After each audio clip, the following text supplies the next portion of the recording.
আসসালামু আলাইকুম রহমতুল্লাহি ওবারাকাতুহ। প্রিয় দর্শক, রমজান মাসে প্রযোজনপূর্ণ চারটি শব্দ বেশি বেশি পড়ুন। স্বয়ং নবীজি সাল্লাল্লাহু আলাইহি ওয়াসাল্লাম সব সময় পড়তেন। কোরআন ট্রিটমেন্ট ইউটিউব চ্যানেলের সুপ্রদর্শক মণ্ডলী, রমজান মাস রহমতের মাস, রমজান মাস মাগফিরাতের মাস, ক্ষমার মাস, রমজান মাস নাজাতের মাস, জাহান্নাম থেকে মুক্তির মাস। এই রমজান মাস উম্মতের মাস। নবীজি বলেন, রজব মাস আল্লাহর মাস, শাবান মাস আমি নবীজির মাস, আর রমজান মাস হচ্ছে আমার উম্মতের মাস।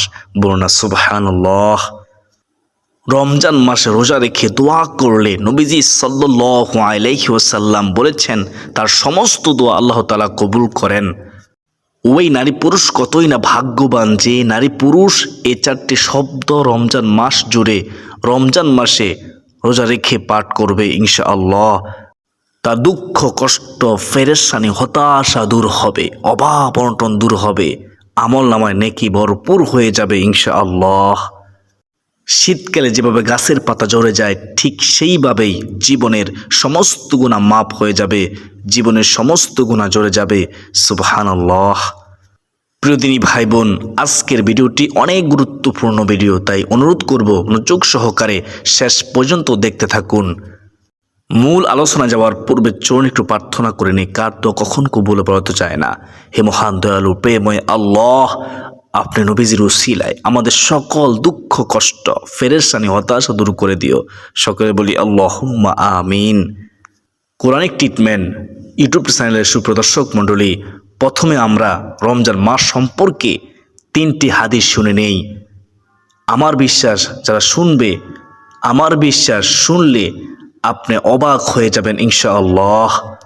সুপ্রদর্শক, তারপর সেই প্রযোজনপূর্ণ 4টি শব্দের কথা বলে দেব ইনশাআল্লাহ, যে 4টি শব্দ পড়লে জীবনের সকল সমস্যার সমাধান হবে, জীবনের সমস্ত গুনাহ মাফ হবে ইনশাআল্লাহ। তো প্রিয় দর্শক, চলুন আমরা বিস্তারিত জেনে নেই। কোরআন ট্রিটমেন্ট ইউটিউব চ্যানেলের সুপ্রদর্শক মণ্ডলী, 1 নম্বর হাদিসটি শুনুন। ফি নবী সাল্লাল্লাহু আলাইহি ওয়াসাল্লাম বলেন, যখন রমজান মাস আসে, রমজানের চাঁদ উদিত হয়, তখন জান্নাতের দরজাগুলো খুলে দেওয়া হয়। সুবহানাল্লাহ। একটি দরজাও বন্ধ থাকবে না। সুবহানাল্লাহ। উম্মতের জন্য খুলে দিবেন এই রমজান মাসের সম্মানে। সুবহানাল্লাহ। যখন রমজান মাস আসে, নবীজি বলেন, তখন জাহান্নামের দরজাগুলো বন্ধ করে দেওয়া হয়, একটি দরজাও খোলা থাকে না। সুবহানাল্লাহ, সুবহানাল্লাহ। নবীজি সাল্লাল্লাহু আলাইহি ওয়াসাল্লাম বলেন, যখন রমজান মাস আসে, রমজানের চাঁদ উদিত হয়, তখন শয়তানকে শৃঙ্খলাবদ্ধ করা হয়। বুখারী শরীফ 3য় খণ্ড, হাদিস নম্বর হচ্ছে 1778। রমজান মাস রহমত, বরকত, মাগফিরাত, জাহান্নাম থেকে মুক্তি ও জান্নাত লাভের মাস, সম্মানিত মাস। তা এমন মাস পেয়েও যে ব্যক্তি সেও গুনাহ মাফ করাতে পারল না, তার জন্য স্বয়ং জিব্রাইল আলাইহিস সালাম বদদুয়া করেছেন, এবং নবী করিম সাল্লাল্লাহু আলাইহি ওয়াসাল্লাম রহমাতুল লিল আলামিন নবী হয়েও আমিন বলে সমর্থন জানিয়েছেন। কোরআন ট্রিটমেন্ট ইউটিউব চ্যানেলের সুপ্রদর্শক মণ্ডলী, 2 নম্বর হাদিসটি শুনুন মনোযোগ দিয়ে। হাদিস শরীফ এসেছে, নবীজি সাল্লাল্লাহু আলাইহি ওয়াসাল্লাম মিম্বরে উঠে আমিন আমিন আমিন বললেন। 3 বার আমিন বললেন মিম্বরে উঠে। রাসূল সাল্লাল্লাহু আলাইহি ওয়াসাল্লামকে বলা হলো, সাহাবীরা বলল, হে রাসূল সাল্লাল্লাহু আলাইহি ওয়াসাল্লাম, আপনি তো এরূপ কখনো করেননি, আপনি তো এরূপ কখনো করতেন না। নবী সাল্লাল্লাহু আলাইহি ওয়াসাল্লাম ইরশাদ করেন, ও আমার সাহাবীরা শোনো, হযরত জিব্রাইল আলাইহিস সালাম আমাকে বললেন, ওই ব্যক্তি ধ্বংস হোক যে পিতামাতা উভয়কে অথবা একজনকে পেয়েও তাদের খেদমত করে জান্নাতে প্রবেশ করতে পারলো না, জান্নাতে প্রবেশ করতে পারলো না। তখন আমি বললাম আমিন। আমিও বললাম তার ধ্বংস হোক। নাউজুবিল্লাহি মিন যালিক। কখনো পিতামাতাকে কষ্ট দিবেন না প্রিয়দিন মুসলমান ভাই বোনেরা। অতঃপর তিনি বললেন, ওই ব্যক্তি ধ্বংস হোক যে রমজান মাস পেয়েও নিজের গুনাহ মাফ করাতে পারলো না, ক্ষমা করতে পারলো না, জাহান্নাম থেকে মুক্তি পেল না। আমি বললাম আমিন। নাউজুবিল্লাহি মিন যালিক। রমজান মাস আসলে আমরা রমজান মাসে অবহেলা করব না, ইনশাআল্লাহ আমল করব। হযরত জিবরাইল আবার বললেন, ওই ব্যক্তি ধ্বংস হোক ইয়া রাসূলুল্লাহ, যার নিকট আপনার নাম আলোচিত হলো অথচ সে আপনার উপর দুরূদ পড়ল না, সাল্লাল্লাহু আলাইহি ওয়াসাল্লাম পড়ল না। আমি বললাম আমিন। নবীজি তখন কি বললেন? মিম্বরে উঠে আমিন বললেন। তো প্রিয় দর্শক, যখন নবীজির নাম আমরা শুনবো তখন সাথে সাথে সাল্লাল্লাহু আলাইহি ওয়াসাল্লাম বলবো ইনশাআল্লাহ। কোরআন ট্রিটমেন্ট ইউটিউব চ্যানেলের সুপ্রদর্শক মণ্ডলী, তো এখন আমরা জানবো 3 নম্বর হাদিসটি ইনশাআল্লাহ। রাসূল করিম সাল্লাল্লাহু আলাইহি ওয়াসাল্লাম ইরশাদ করেন, মানুষের প্রত্যেকটি আমলকে বৃদ্ধি করা হয় একটি নেকি 10 গুণ থেকে 700 গুণ পর্যন্ত বৃদ্ধি করা হয়। সুবহানাল্লাহ, আল্লাহ তাআলা বৃদ্ধি করে দেন। মহান আল্লাহ তাআলা ইরশাদ করেন, কিন্তু রোজার ব্যাপারটি ভিন্ন, কারণ রোজা আমার জন্য রেখেছে আমার বান্দাবান্দি, সুতরাং তার প্রতিদান আমি নিজেই প্রদান করব। সুবহানাল্লাহ, মহান আল্লাহ রাব্বুল আলামিন কুদরতি হাতে রোজার প্রতিদান দিবেন নিজ হাতে। সুবহানাল্লাহ, আস-সাওমু লি ওয়া আনা আজজি বিহি, হাদিসের মধ্যে এসেছে। সহিহ মুসলিম শরীফ হাদিস, সহিহ বুখারী শরীফের হাদিস। আশা করি সকলে বুঝতে পেরেছেন। কোরআন ট্রিটমেন্ট ইউটিউব চ্যানেলের সুপ্রদর্শক, এতক্ষণ পর্যন্ত রমজান সম্পর্কে 3টি হাদিস শুনলাম, আমরা শুনেছি আলহামদুলিল্লাহ। তো এখন সেই প্রযোজনপূর্ণ 4টি শব্দ কি, যে শব্দগুলো রমজান মাসে বেশি বেশি পরিমাণে আমরা পড়ব, যে শব্দগুলো রমজান মাসে বেশি বেশি পড়বেন ইনশাআল্লাহ। আজকের ভিডিওতে আমি এই 4টি জিকির আমল নিয়েই কথা বলবো ইনশাআল্লাহ, শুনতে থাকুন।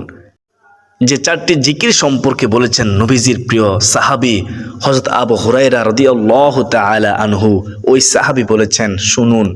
নবীজির প্রিয় সাহাবী বলেন, সর্বপ্রথম নাম্বার জিকিরটি হলো, ও দুনিয়াবাসী শুনো, সেটি হচ্ছে সুবহানাল্লাহ। সুবহানাল্লাহ ছোট বড় সকলেই পারবেন সুবহানাল্লাহ। প্রিয় দর্শক, আপনি কি জানেন যে সুবহানাল্লাহ জিকিরের কত দাম? সুবহানাল্লাহ জিকিরের কতটা গুরুত্ব, কতটা সম্মান? মহান আল্লাহ তাআলা বলেন, আমার কোনো বান্দা যদি একবার সুবহানাল্লাহ বলে আমাকে খুশি করার জন্য মাত্র একবার আওয়াজ দেয়, আমি আল্লাহ আসমান ও জমিনের মধ্যবর্তী যত পাকা জায়গা রয়েছে, আসমান ও জমিনের যত খালি জায়গা রয়েছে, আল্লাহ তাআলা বলেন সকল পাকা জায়গাগুলোকে, সকল খালি জায়গাগুলোকে আমি আল্লাহ নেক দ্বারা পরিপূর্ণ করে দেই। সুবহানাল্লাহ, অত্যন্ত দামি শব্দ সুবহানাল্লাহ। প্রিয় দর্শক, আপনি যদি চেয়ে থাকেন যে আপনার আমলনামায় এত পরিমাণ নেক দ্বারা পরিপূর্ণ হোক, তাহলে ইনশাআল্লাহ আজকের পর থেকেই আপনি অবশ্যই অবশ্যই সুবহানাল্লাহ এই জিকিরটি বেশি বেশি পাঠ করবেন ইনশাআল্লাহ। বিশেষ করে রমজান মুবারকে দিনে রাতে সব সময় জবানে জারি রাখবেন সুবহানাল্লাহ সুবহানাল্লাহ। কোরআন ট্রিটমেন্ট ইউটিউব চ্যানেল সুপ্রিয় দর্শক, সুবহানাল্লাহ জিকিরের দ্বিতীয় ফজিলত হলো, কেউ যদি একবার সুবহানাল্লাহ পাঠ করে, মহান আল্লাহ রাব্বুল আলামিন জান্নাতের মধ্যে এমন একটি গাছ রোপণ করবেন তার জন্য, ওই গাছের চাই এত লম্বা হয় যে একটি দ্রুতগামী ঘোড়া যদি 500 বছর পর্যন্ত দৌড়াতে থাকে, তাহলেও কিতাবে আছে ওই গাছের ছায়া অতিক্রম করতে পারবে না, এত লম্বা ওই গাছ। সুবহানাল্লাহ সুবহানাল্লাহ, আল্লাহু আকবার। সুপ্রিয় দর্শক, মহান মালিকের দরবারে সবচেয়ে প্রিয় দামি বাক্যটি হচ্ছে, উত্তম বাক্যটি হচ্ছে সুবহানাল্লাহ, যার অর্থ হলো আল্লাহ তাআলা পবিত্র। সুবহানাল্লাহ। আল্লাহ তাআলা এই পৃথিবীতে কেন বান্দাবান্দিকে পাঠিয়েছেন জানেন? এর কারণ, একমাত্র কারণ হলো তার ইবাদতের জন্য। ওমা খালাকতুল জিন্না ওয়াল ইনসা ইল্লা লিয়াবুদুন। অথচ আমরা বুঝতেছি না, আমরা ইবাদত করতেছি না। প্রিয় দর্শক, তাই আল্লাহ তাআলা ইবাদতকারীকে অনেক পছন্দ করেন, অনেক ভালোবাসেন। তাই আসুন আজকের পর থেকে আমরা সুবহানাল্লাহ এই জিকিরটি, শব্দটি আমরা বেশি বেশি পাঠ করব ইনশাআল্লাহ। এখন থেকে পাঠ করব, রমজানে সব সময় আমরা পাঠ করব, দিনে রাতে সব সময় জবান জারি রাখবো সুবহানাল্লাহ। কোরআন ট্রিটমেন্ট ইউটিউব চ্যানেলের সুপ্রিয় দর্শক মণ্ডলী, নবীজির সাহাবী হযরত আবু হুরায়রা রাদিয়াল্লাহু তাআলা আনহু বলেন, দ্বিতীয় জিকির হলো আলহামদুলিল্লাহ। আমরা এক নম্বর জিকির জানলাম কি? সুবহানাল্লাহ। এখন জানবো দ্বিতীয় নম্বর কি? আলহামদুলিল্লাহ। আলহামদুলিল্লাহ, আলহামদুলিল্লাহ শব্দের অর্থ হলো আল্লাহ তাআলার নিয়ামতের প্রশংসা করা। সমস্ত প্রশংসা মহান আল্লাহ তাআলার জন্য। মহান মালিক আল্লাহ রাব্বুল আলামিন পবিত্র কোরআন কারিমে বলেন, হে নবী, আপনি আপনার সকল উম্মতদেরকে জানিয়ে দিন, আপনার সকল উম্মতদেরকে বলে দিন, যেই উম্মত অর্থাৎ যেই বান্দাবান্দি আমি আল্লাহর নেয়ামত পেয়ে, অনুগ্রহ পেয়ে নেয়ামতের শুকর আদায় করলো না, কৃতজ্ঞতা প্রকাশ করলো না, আমি তার নিয়ামতকে ছিনিয়ে নিয়ে যাই, কেড়ে নিয়ে যাই। নাউজুবিল্লাহি মিন যালিক। আর যে আমার নিয়ামত পেয়ে নিয়ামতের শুকর আদায় করলো, কৃতজ্ঞতা প্রকাশ করলো, আমার প্রশংসা করলো, আমি তার নিয়ামতকে আরও বৃদ্ধি করে দেই, আরও বাড়িয়ে দেই। সুবহানাল্লাহ, দিন দিন বাড়তেই থাকে। তো প্রিয় দর্শক, আপনারা বুঝতে পেরেছেন, শুকর আদায় করলে নিয়ামত আল্লাহ তাআলা বৃদ্ধি করে দিবে, আর শুকর আদায় না করলে নিয়ামত আল্লাহ কেড়ে নিবে। এটা আল্লাহ তাআলা ওয়াদা করেছেন। অর্থাৎ প্রিয় দর্শক, আপনাকে সহজভাবে বুঝাই, আপনি যখন খাবার খাবেন, খাবার খাওয়ার শুরুতে বলবেন বিসমিল্লাহ, আমি আল্লাহর নামে শুরু করলাম, এবং খাবার খাওয়ার শেষে আপনি বলবেন আলহামদুলিল্লাহ, অথবা যে কোনো রিজিক আপনি ভক্ষণ করার পরে বলবেন আলহামদুলিল্লাহ, সমস্ত প্রশংসা আল্লাহ তাআলার জন্য যিনি আমাকে খাওয়াইছেন। দেখুন, এই পৃথিবীতে শুধু মানুষ ব্যতীত যত প্রাণীকুল মাখলুকাত আল্লাহ রাব্বুল আলামিন সৃষ্টি করেছেন, সকল কিছুই আমাদের উপকারের জন্য, আমাদের কল্যাণের জন্য মহান আল্লাহ রাব্বুল আলামিন সৃষ্টি করেছেন। সুবহানাল্লাহ। এজন্য আমরা একটিবার হলেও বলতে পারি আলহামদুলিল্লাহ, সমস্ত প্রশংসা আল্লাহ তাআলার জন্য। আমরা যদি আল্লাহ তাআলার প্রশংসা বেশি বেশি পরিমাণে করি, আলহামদুলিল্লাহ এই জিকিরটি আমরা বেশি বেশি পরিমাণে পড়ি, ইনশাআল্লাহ আল্লাহ রাব্বুল আলামিন আমাদেরকে উত্তম যাজা খায়ের কল্যাণ দান করবেন ইনশাআল্লাহ আজ্জা ওয়া জাল্লাহ। কোরআনিক ট্রিটমেন্ট ইউটিউব চ্যানেল সুপ্রিয় দর্শক, নবীজির সাহাবী হযরত আবু হুরায়রা রাদিয়াল্লাহু তাআলা আনহু আরও বলেন, ৩য় নম্বর জিকির হলো, দুনিয়াবাসী শুনো, ৩ নম্বর জিকির হলো লা ইলাহা ইল্লাল্লাহ, লা ইলাহা ইল্লাল্লাহ। প্রিয় দর্শক, কোনো ব্যক্তি যদি দুনিয়াতে একবার বসে লা ইলাহা ইল্লাল্লাহ এর আওয়াজ দেয়, লা ইলাহা ইল্লাল্লাহ এর আওয়াজ দেয়, ওই আওয়াজটুকুর সাথে সাথে সাত আসমান ফাড়ি দিয়ে আল্লাহ তাআলা আরশে আজিমের সাথে গিয়ে ধাক্কা লাগে। সুবহানাল্লাহ, সুবহানাল্লাহ। আল্লাহ রাব্বুল আলামিনের আরশে আজিমের নিকট একটি নূরের খুঁটি রয়েছে, সেই খুঁটিটুকু কাঁপতে থাকে, নড়তে থাকে, দুলতে থাকে। তখন আল্লাহ রাব্বুল আলামিন বলেন, ও খুঁটি, তুমি কেন কাঁপতেছ? ওই খুঁটিটুকু তখন বলতে থাকে, হে রব্বুল আলামিন, হে আমার রব, দুনিয়াতে আপনার একজন বান্দা অথবা বান্দি লা ইলাহা ইল্লাল্লাহ এর আওয়াজ দিয়েছে, লা ইলাহা ইল্লাল্লাহ বলেছে, তাই আমি কাঁপতেছি, আমি দুলতেছি, আমি নড়তেছি। তখন আল্লাহ রাব্বুল আলামিন বলেন, তুমি কাফা বন্ধ করে দাও, কাফা তুমি বন্ধ করে দাও। তখন সেই খুঁটি বলল, হে আল্লাহ, আমি কাফা থামাতে পারবো না যতক্ষণ না পর্যন্ত আপনি তাকে মাফ করবেন, যতক্ষণ না পর্যন্ত আপনি তাকে ক্ষমা করে দিবেন, ততক্ষণ পর্যন্ত আমি শুধু কাঁপতেই থাকবো, দুলতেই থাকবো। তখন আল্লাহ রাব্বুল আলামিন সাথে সাথে ওই বান্দা বান্দিকে ক্ষমা করে দেন। সুবহানাল্লাহ, আল্লাহু আকবার, লা ইলাহা ইল্লাল্লাহ। কোরআনিক ট্রিটমেন্ট ইউটিউব চ্যানেলের সুপ্রিয় দর্শক মণ্ডলী, লা ইলাহা ইল্লাল্লাহ জিকিরের গুরুত্বপূর্ণ কয়েকটি ফজিলতের হাদিস আপনাদের সামনে আমি গুনাহগার তুলে ধরতেছি, মনোযোগ দিয়ে শুনুন, অবাক হয়ে যাবেন।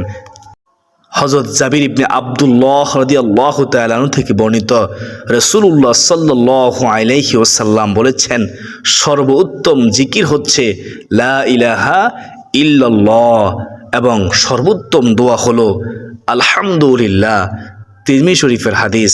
সুপ্রিয় কোরআনিক ট্রিটমেন্ট ইউটিউব চ্যানেলের ভাই ও বোনেরা, আপনারা বুঝতে পেরেছেন, সর্বোত্তম জিকির হচ্ছে লা ইলাহা ইল্লাল্লাহ, এবং সর্বোত্তম দোয়া হচ্ছে কি আলহামদুলিল্লাহ, আলহামদুলিল্লাহ। হযরত মুআজ রাদিয়াল্লাহু তাআলা আনহু থেকে বর্ণিত, রাসূলুল্লাহ সাল্লাল্লাহু আলাইহি ওয়াসাল্লাম রাহমাতুল লিল আলামিন নবীজি বলেছেন, যে ব্যক্তি খালেস অন্তরে একনিষ্ঠতার সঙ্গে একমাত্র আল্লাহকে খুশি করার জন্য লা ইলাহা ইল্লাল্লাহ বলবে, সে জান্নাতে প্রবেশ করবে। মুসনাদ আহমদ শরীফের হাদিস, মান ক্বালা লা ইলাহা ইল্লাল্লাহ ফাদাখালাল জান্নাহ, যে বলবে লা ইলাহা ইল্লাল্লাহ, আল্লাহ তাআলা ছাড়া কোনো মাবুদ নাই, সে জান্নাতে প্রবেশ করবে। সুবহানাল্লাহ। হযরত ইতবান বিন মালিক রাদিয়াল্লাহু তাআলা আনহু থেকে বর্ণিত, রাসূলুল্লাহ সাল্লাল্লাহু আলাইহি ওয়াসাল্লাম রাহমাতুল লিল আলামিন নবীজি বলেছেন, যে ব্যক্তি একমাত্র আল্লাহ রব্বুল আলামিনকে সন্তুষ্টি করার জন্য, খুশি করার জন্য লা ইলাহা ইল্লাল্লাহ বলবে, কিয়ামতের দিন সে এমনভাবে উপস্থিত হবে যে তার উপর জাহান্নাম হারাম হয়ে গিয়েছে। সুবহানাল্লাহ, সে হাসতে হাসতে পুলসিরাত পার হবে, জান্নাতে চলে যাবে। বুখারী শরীফ, মুসলিম শরীফ, মুসনাদ আহমদ শরীফের হাদিস। সুবহানাল্লাহ, বলুন না সুবহানাল্লাহ। সুপ্রিয় দর্শক, হযরত আনাস রাদিয়াল্লাহু তাআলা আনহু থেকে বর্ণিত, রাসূলুল্লাহ সাল্লাল্লাহু আলাইহি ওয়াসাল্লাম বলেছেন, কিয়ামতের দিন আল্লাহ তাআলা বলবেন, হে মুহাম্মদ সাল্লাল্লাহু আলাইহি ওয়াসাল্লাম, সৃষ্টির মধ্য হতে আপনার উম্মতের মধ্যকার এমন ব্যক্তিকে জান্নাতে প্রবেশ করান যে ব্যক্তি একদিন হলেও ইখলাসের সঙ্গে আপনাকে খুশি করার জন্য এ সাক্ষ্য দিয়েছে যে আল্লাহ তাআলা ছাড়া কোনো ইলাহা নেই, আল্লাহ তাআলা ছাড়া কোনো মাবুদ নেই, উপাস্য নেই, এবং এর উপর মৃত্যুবরণ করেছে। মুসনাদে আহমদ শরীফের হাদিস। ঈমানের সাথে মৃত্যু হয়েছে। যে ব্যক্তি সব সময় লা ইলাহা ইল্লাল্লাহ এর জিকির করবে, শব্দটি পড়বে, আল্লাহ তাআলা তাকে ঈমানের সঙ্গে মৃত্যু নসিব করবেন। সুবহানাল্লাহ, আল্লাহু আকবার। আমরা বেশি বেশি পরিমাণে এই জিকিরটি করব। সর্বোত্তম জিকির হচ্ছে কি? লা ইলাহা ইল্লাল্লাহ। আমরা পড়তে পারলে ঈমানের সাথে আমাদের মৃত্যু হবে, মৃত্যুর সময় জবানে কালিমা জারি থাকবে ইনশাআল্লাহ। তাই প্রিয় দর্শক, আমরা বেশি বেশি পরিমাণে এই রমজান মাসে আমরা দিনে রাতে সব সময় যখন সুযোগ পাবো এই কালিমাটি পড়বো ইনশাআল্লাহ। লা ইলাহা ইল্লাল্লাহ, লা ইলাহা ইল্লাল্লাহর জিকির করবো ইনশাআল্লাহ। কোরআন ট্রিটমেন্ট ইউটিউব চ্যানেলের সুপ্রদর্শক মণ্ডলী, নবীজি সাহাবী হযরত আবু হুরায়রা রাদিয়াল্লাহু তাআলা আনহু বলেন, সর্বশেষ জিকির হলো, 4 নম্বর জিকিরটি হলো, দুনিয়াবাসী শোনো, আল্লাহু আকবার, আল্লাহু আকবার। কোরআন ট্রিটমেন্ট ইউটিউব চ্যানেলের সুপ্রদর্শক মণ্ডলী, আল্লাহু আকবার শব্দের অর্থ হলো আল্লাহ তাআলা মহান, আল্লাহ তাআলা সর্বশক্তিমান, তিনি সর্বশ্রেষ্ঠ, আল্লাহ সবচেয়ে বড়, তার চেয়ে বড়ত্ব আর কারো নেই, শ্রেষ্ঠত্ব আর কারো নেই, তিনি হচ্ছেন সবচেয়ে মহান। সুবহানাল্লাহ। কোরআন ট্রিটমেন্ট ইউটিউব চ্যানেলের সুপ্রদর্শক, যে ব্যক্তি আল্লাহ তাআলাকে সবচেয়ে বড় মানে সবচেয়ে বড় হিসেবে আখ্যায়িত করে, মহাব্বত করে, মহান রব্বুল আলামিন তাকে দুনিয়ার বাদশাহী দান করবেন, দুনিয়া আখিরাতে কল্যাণ দান করবেন। তার কোনো টেনশন থাকবে না, তার জিম্মাদার সঙ্গে আল্লাহ তাআলা হয়ে যাবেন।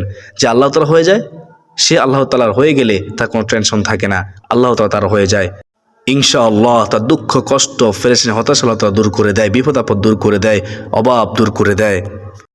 হযরত আনাস রাদিয়াল্লাহু তাআলা আনহু থেকে বর্ণিত হাদিসে এসেছে, একবার নবী সাল্লাল্লাহু আলাইহি ওয়াসাল্লাম গাছের একটি ঢাল ধরে জাকি দিলেন, একটি গাছের ডাল ধরে জাকি দিলেন, কোনো পাতা পড়ল না। রাসূল সাল্লাল্লাহু আলাইহি ওয়াসাল্লাম তিনি আবার জাকি দিলেন, এবারও কোনো পাতা পড়ল না। তবে তৃতীয়বার যখন জাকি দিলেন, তৃতীয়বার জাকি দেওয়ার পর অনেকগুলো পাতা পড়ল মাটিতে। তখন নবীজি সাল্লাল্লাহু আলাইহি ওয়াসাল্লাম বললেন, নিশ্চয়ই ও আমার সাহাবী শুনো, সুবহানাল্লাহ, আলহামদুলিল্লাহ, ওয়া লা ইলাহা ইল্লাল্লাহু ওয়াল্লাহু আকবার বলা বান্দার গুনাহে জড়িয়ে দেয়, যেমন শীতকালে গাছ তার পাতা জড়ায়। মুসনাদ আহমদ শরীফের হাদিস। সুবহানাল্লাহ, আল্লাহু আকবার। প্রিয় দর্শক, শীতকাল যেভাবে গাছের পাতা ঝরে যায়, ঠিক সেইভাবেই তার জীবনের সমস্ত গুণগুলো ঝরে যায়। সুবহানাল্লাহ, আলহামদুলিল্লাহ, ওয়া লা ইলাহা ইল্লাল্লাহু, আল্লাহু আকবার মুহাব্বতের সাথে পড়লে, আল্লাহকে খুশি করার জন্য পড়লে, নবীজির প্রেম ভালোবাসা অন্তরে পড়লে, তাই আমরা বেশি বেশি পরিমাণে এখন থেকে পড়া শুরু করব যখন সুযোগ পাবো। আর রমজান মাসে আমরা সবচেয়ে বেশি পড়বো ইনশাআল্লাহ। কোরআন ট্রিটমেন্ট ইউটিউব চ্যানেলের সুপ্রদর্শক, তাই আজকের পর থেকে আমরা এই 4টি জিকিরকে বেশি বেশি পরিমাণে পাঠ করা অভ্যাস গড়ে তুলবো ইনশাআল্লাহ। শয়তান ধোঁকায় পড়ব না। প্রিয়দিনী ভাই বোন, বিভিন্ন ব্যস্ততার কারণে অনেকের পক্ষে নফল ইবাদত করা হয়তো অনেকের সম্ভব হয় না, অসম্ভব হয়ে যায়, কিন্তু যে কোনো জায়গায়, যে কোনো মুহূর্তে, যে কোনো সময় আল্লাহর প্রশংসায় তার জিকির করা, এই 4টি শব্দ বলা অনেক অনেক সহজ। এই জিকির আমল করলে কাজেও কোনো ব্যাঘাত ঘটে না, কাজের কোনো ক্ষতি হয় না, বেশি সময়ও লাগে না। এক্ষেত্রে উপরোক্ত বাক্য 4টি আমরা সবসময় পাঠ করব ইনশাআল্লাহ। সুবহানাল্লাহি ওয়া আলহামদুলিল্লাহি ওয়া লা ইলাহা ইল্লাল্লাহু ওয়াল্লাহু আকবার। সুবহানাল্লাহি ওয়া আলহামদুলিল্লাহি ওয়া লা ইলাহা ইল্লাল্লাহু ওয়াল্লাহু আকবার। আল্লাহ রাব্বুল আলামিন আমাদের সকলকে 4টি জিকির বেশি বেশি পরিমাণে পাঠ করার তৌফিক দান করুন। সকল বলি আল্লাহুম্মা আমিন। কোরআন ট্রিটমেন্ট ইউটিউব চ্যানেলের সুপ্রদর্শক মণ্ডলী, আমি মনে করি যেহেতু আজকের ভিডিওটি অনেক অনেক গুরুত্বপূর্ণ ছিল, তাই ভিডিওটি শেয়ার করে দিবেন ইনশাআল্লাহ, যেন সবাই দেখে বুঝে শিখে আমল করতে পারে। কোরআন ট্রিটমেন্ট ইউটিউব চ্যানেল সুপ্রদর্শক যারা ভিডিওটি শেষ পর্যন্ত দেখেছেন শুনেছেন তারা সকলে আল্লাহ তাআলার শুকর আদায় করুন। সকলে কমেন্টে লিখুন আলহামদুলিল্লাহ, সমস্ত প্রশংসা আল্লাহ তাআলার জন্য। আলহামদুলিল্লাহ, আলহামদুলিল্লাহ। আজকে এ পর্যন্ত সকলের সুস্বাস্থ্য কামনা করে বেঁধে নিচ্ছি। ওমা আলাইনা ইল্লাল বালাগ। আসসালামু আলাইকুম ওয়া রাহমাতুল্লাহি ওয়া বারাকাতুহু।